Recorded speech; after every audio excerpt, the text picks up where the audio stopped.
An alleged sexual assault by a Nali Bali practitioner on a grade 3 pupil at Bromfisherville Primary School in Soweto has prompted the Gauteng Department of Education to terminate its partnership with the campaign.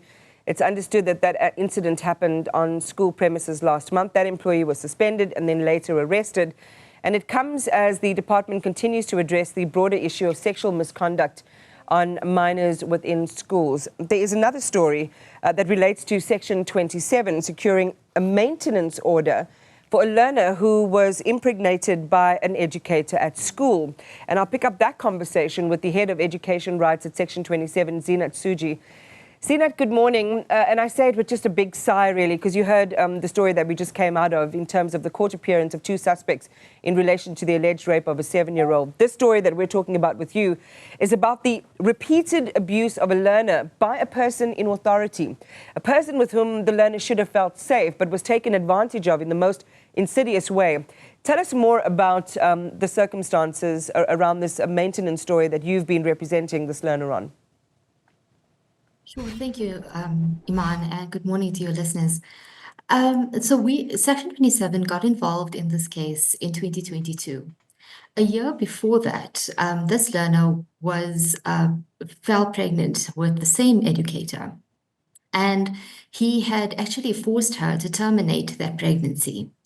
And by doing that, he asked her and forced her to ingest rat poison. Thankfully, she survived that and was taken to a clinic, and they managed to save her life. A year later, she fell pregnant again, and this time he forced her again to ingest the rat poison, but she refused to do so, and she kept the child. During this time, there were other complaints by other learners, and the school lodged this complaint with the South African Council for Educators. It was during this time that we got involved, and the fear of this young learner was that she came from a very impoverished family. And, you know, with a child, it would mean that she had to give up her schooling career and look after this child. So we looked at whether there was this investigation happening. So Section 27 got involved, and we had to look at another accountability measure. And this time we thought that it would be the most appropriate for us to go and ensure that he would be financially responsible for the child, because he wanted to absolve himself from any responsibility. So we approached the Nkomazi Magistrates Court, and we managed to obtain a maintenance order in April of 2023. And it so happened that with SACE, and we are quite grateful for the initiatives that SACE took, it ensured that the investigation was concluded. They found him guilty, and they ordered that he be struck off the roll. So it was in February of this year where he contacted our client and basically said that since he's now lost his job, he cannot continue paying any maintenance towards the child.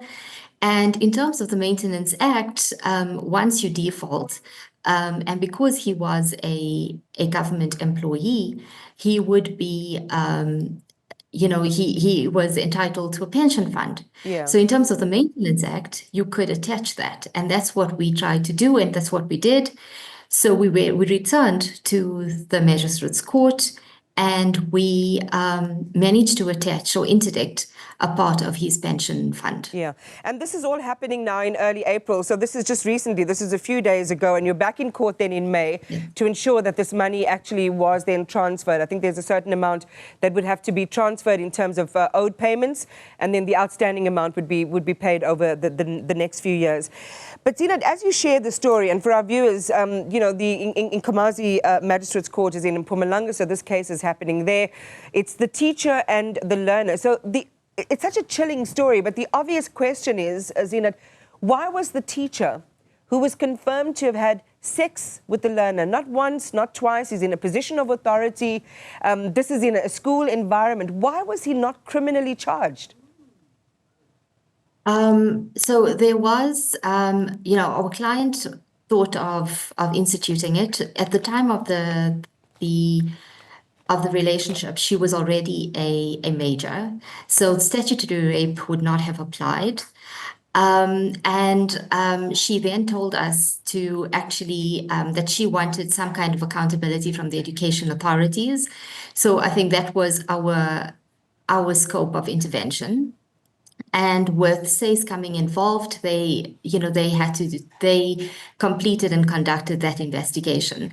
I mean, we have discussed this with her, but I think that it's something which she could still explore, but she's now at a point where she just wants to complete her schooling.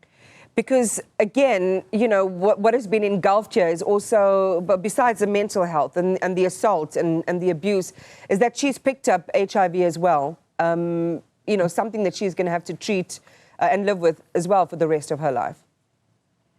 Of course. These are options that we have explored and we've discussed with her.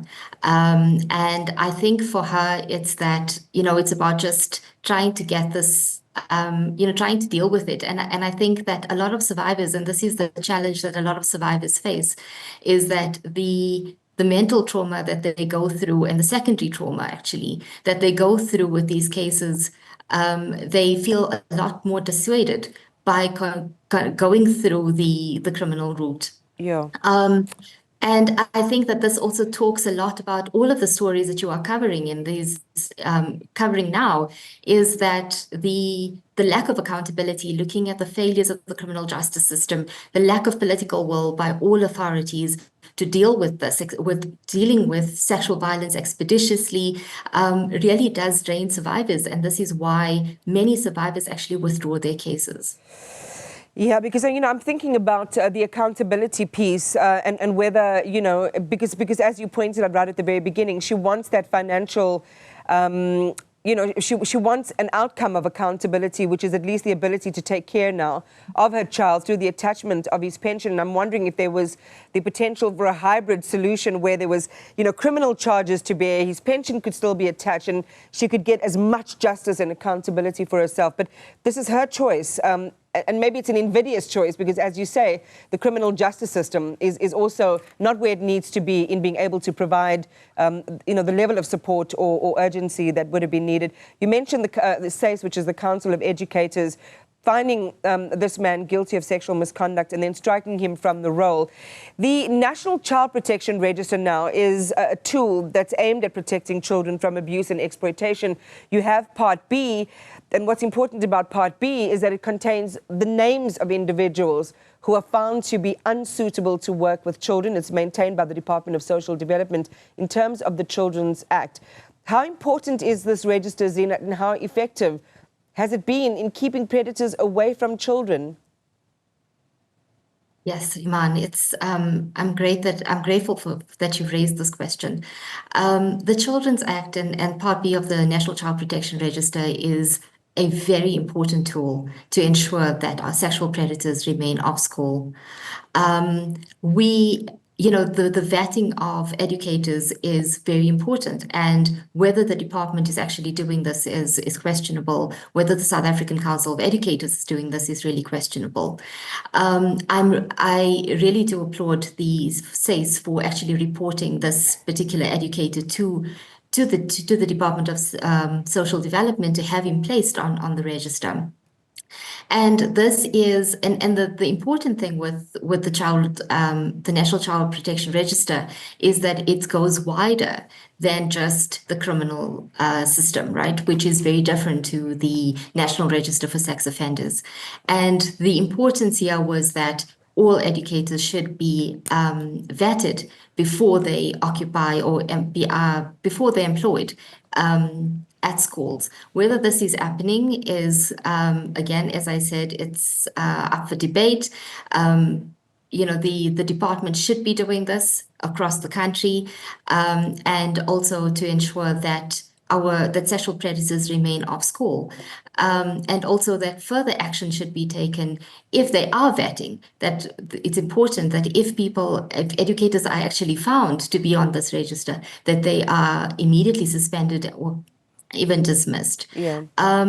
It's whether it's being effective. I think it's It's something which the department needs to respond to, and also it requires various departments to actually ensure that the register is working. It's not only it's the Department of Education, it's the Department of Justice, it's SEPS, and the Department of Social Development. And all of these departments need to ensure that our children are protected. Zeenat, Sujee, thank you for talking to us this morning and sharing with us, even in this really disturbing context, some recourse for somebody who was taken advantage of and left with this burden of care now for the rest of her life. Zeenat Sujee is the head of education rights at Section 27.